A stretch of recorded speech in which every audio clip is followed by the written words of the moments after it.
یادش بخیر. یه هفته باید منتظر میموندیم تا ببینیم توپ سواسا گل میشه یا نه. چقدر دعا میکردیم که حاج مادرش رو پیدا کنه.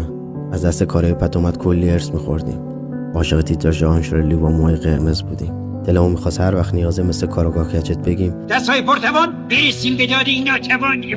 چقدر با ملوان زبل گولمون زدن و اسفناج به خوردمون دادن. خیلی دوست داشتیم مثل باربا پاپا بتونیم هر شکلی که بخوایم بشیم. چقدر دلمون میخواست اون گرگی میگو بگیره و بخوره. همین حسو نسبت به تام و جری هم داشتیم.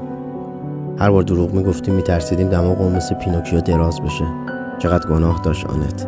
چقدر دلمون یه ایوون خونگی مثل رامکال میخواست. فکر میکردیم اگه مثل یکیوسان فکر کنیم حتما موفق میشیم.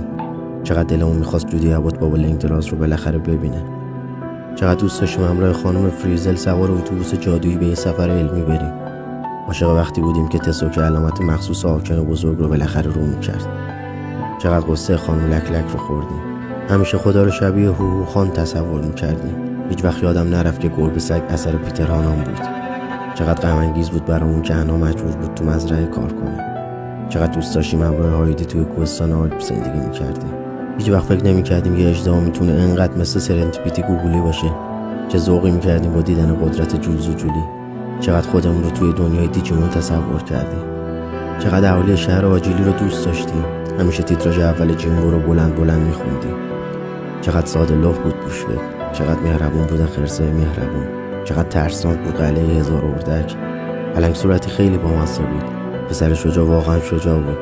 چقدر شیطون بودن بولک و لولک. دلم همیشه در حال غر زدن بود. چقدر احمقانه بود وقتی گوری لنگولی با اون اندازه میشست رو ماشین زرد رنگ.